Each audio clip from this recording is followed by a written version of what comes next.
আমাৰ ছাত্ৰছাত্ৰীৰ হাতে লেখা আলোচনী তথা ক্ৰিয়াকলাপৰ এখন প্ৰদৰ্শনীও ইয়াত অনুষ্ঠিত কৰা হৈছে।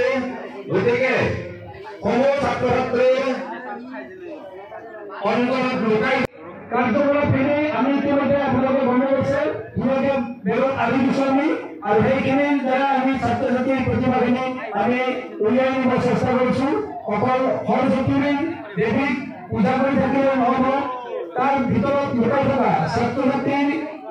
প্ৰতিভাখিনি আমি ইয়াৰ জৰিয়তে আমি উলিয়াই নিবলৈ চেষ্টা কৰিব লাগিব। সেই উদ্দেশ্যে আমি ছাত্ৰ ছাত্ৰীৰ হাতে লিখা আলোচনী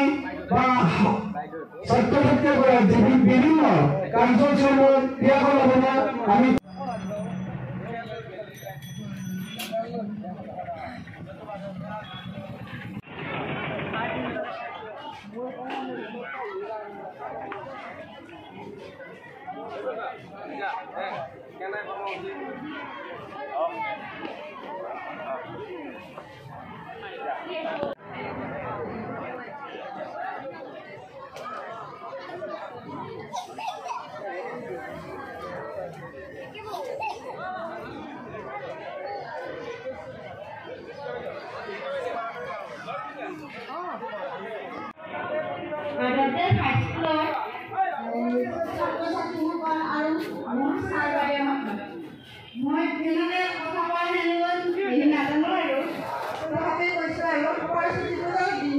ভাল লাগে আৰু ইয়াতে আহি আমি যিহেতু নতুনকৈ উপস্থিত হৈছে আমাৰ প্ৰাক্তন শ্ৰদ্ধাৰ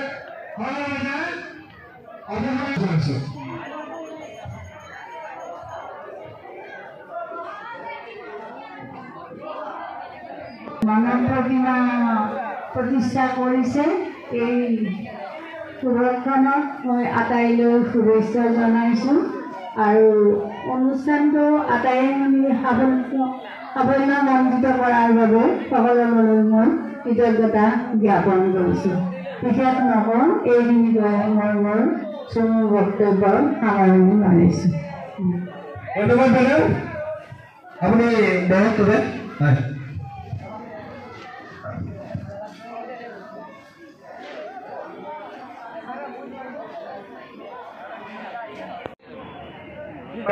অক্ষুণ্ণ ৰাখিছোঁ। গতিকে আমাৰ এই কাৰ্যসূচী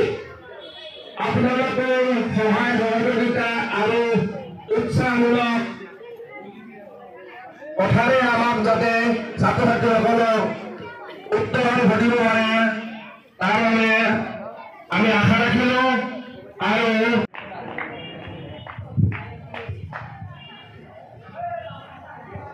আমাৰ এইবাৰৰ নতুন তত্ত্বাৱধায়িকা যদি আমি নিৰ্বাচন কৰিছোঁ, তেওঁলোকৰ মনৰ ভাৱ প্ৰকাশ কৰিব। ধন্যবাদ ছাৰ। আজি সৰস্বতী পূজা সকলোৱে জানো, আৰু আমাৰ বিদ্যালয়ত সৰস্বতী পূজাখন আমি প্ৰত্যেকবাৰে পাতোঁ, চবেই জানে পৰম্পৰাগতভাৱে। কিন্তু এইবাৰ অলপ ব্যতিক্ৰমী কিছু পদক্ষেপ আমাৰ গ্ৰহণ কৰিছে বিচিত্ৰ ছাৰৰ তত্ত্বাৱধানতাত। আৰু আমাৰ ল'ৰা ছোৱালীখিনি ছাত্ৰ ছাত্ৰীখিনি যিখিনি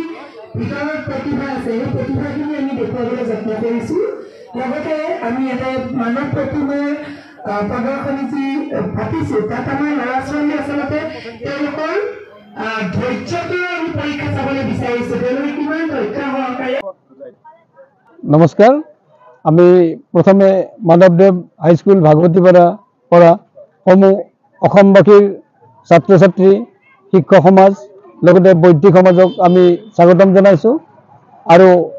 মাধৱদেৱ হাইস্কুলত আচলতে আমি কিছুমান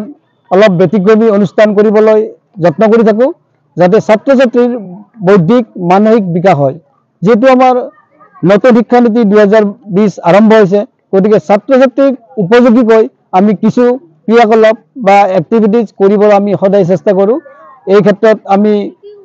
ছাত্ৰ ছাত্ৰী বা শিক্ষক শিক্ষয়িত্ৰীসকলে বা আমাৰ মেনেজিং কমিটিৰ পৰিচালনা সকলেও ইয়াত কোনো কুণ্ঠাবোধ নকৰে তেওঁলোকে আমাক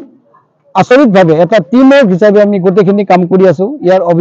অভিভাৱিকাসকলে আমাক যথেষ্ট উৎসাহ দিয়ে ছাত্ৰ ছাত্ৰীসকলৰ লগত থাকিবে গতিকে এইবাৰো আমি যোৱা বছৰো আমি 2022 বৰ্ষত এই মানৱ প্ৰতিমা কৰিছিলোঁ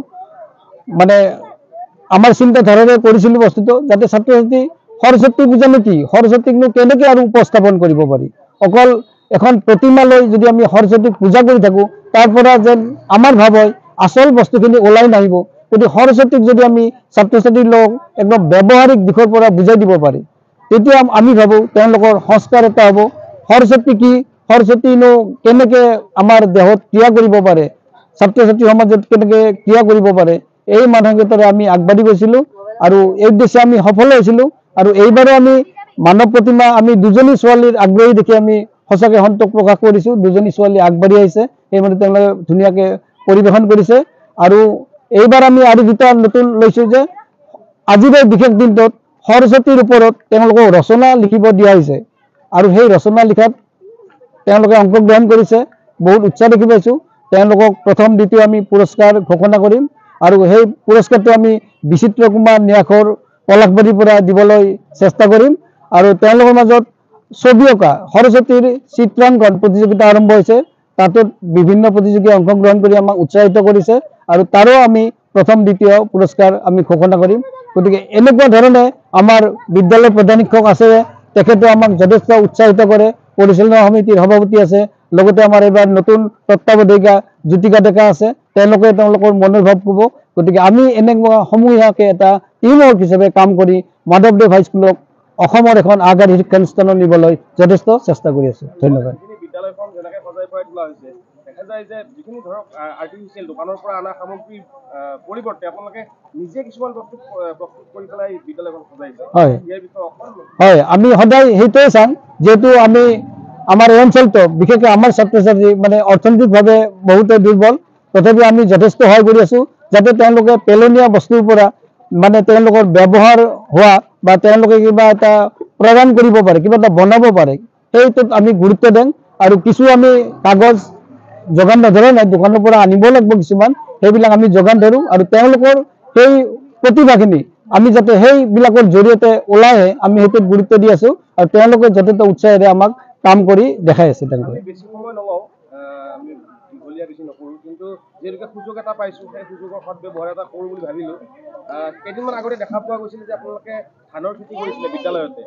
কিহৰ বাবে কৰিলে আৰু সেই খেতিখন আচলতে ফলপ্ৰসূ হ'ল নে নহ'ল আপোনালোকে বিচৰা ধৰণে ছাকচেছ পালে নে নাই হয় নমস্কাৰ আমি দুটা কথা আছিল আমাৰ তাতে আচলতে আমাৰ এই স্কুলখন যেতিয়া 5-6 মাহ পানীৰে আৱৰি থাকিব এটা পৰ্যায় পালে আমি বিদ্যালয় পৰিচালনাৰ সমিতিৰ লগত আলোচনা কৰি আমাৰ হেড ছাৰ আমি আলোচনা কৰি শিক্ষক শিক্ষয়িত্ৰীখিনি আলোচনা কৰি আমি ভাবিলোঁ কি এটা ইন'ভেটিভ কাম হওক যে আমাৰ বিদ্যালয়ত ধান খেতি আমি কৰি দিম যিহেতু পানীখিনি নাযাব পানীখিনি থাকিলে দুৰ্গন্ধ সৃষ্টি হ'ব পৰিৱেশটো বেয়া লগা হ'ব আৰু ইতিমধ্যে আমাৰ বিদ্যালয় চলি থাকিব লাগিব গতিকে সেইটো ধাৰণা আগত ৰাখি আমি কৰিলোঁ ধান খেতিনো কি ল'ৰা ছোৱালী ধান কেনেকৈ হয় সেই ব্যৱহাৰিকটো মানে ইয়াত দেখি পেলাই শিকক বুজক ধান খেতি কেনেকৈ হয় চাউল ক'ৰ পৰা আহে গতিকে এই এটা প্ৰচেষ্টা আমি হাতত লৈছিলোঁ আৰু ঈশ্বৰৰ কৃপাত আমি পাইছিলোঁ এইবাৰ মানে বানপানীয়ে নষ্ট কৰিছে খেতিখন যদি অলপ দৌৰা দৌৰি হৈছে 6-7 মোন ধান পাইছিলোঁ আমি ধুনীয়াকৈ গতিকে ছাত্ৰ ছাত্ৰী উৎসাহিত আছে আৰু সেই নৰাখিনিৰে আমি তেওঁলোকৰ দ্বাৰা এটা মেজি বনাইছোঁ মেজি জ্বলাই আমি মাঘৰ বিহুত এইটো জ্বলাইছোঁ গতিকে এই কথাটোৱে তেওঁলোকে এটা শিকিছে মেজি কাম হৈছে লগতে আপোনালোকৰ নিজৰ বিদ্যালয়ৰ সৰস্বতী পূজাত মানে নিজৰ এতিয়া চাউলৰ ভাত খাব হয় হয় সেইটোৱে আমি আলোচনা কৰিছোঁ চাউলখিনি এনেকৈ থৈ দিছিলোঁ আমি আমিতো ক'লোৱে মই আমাৰ হেড ছাৰো আছে এই বিষয়ে ছাৰে অলপ কৈ দিব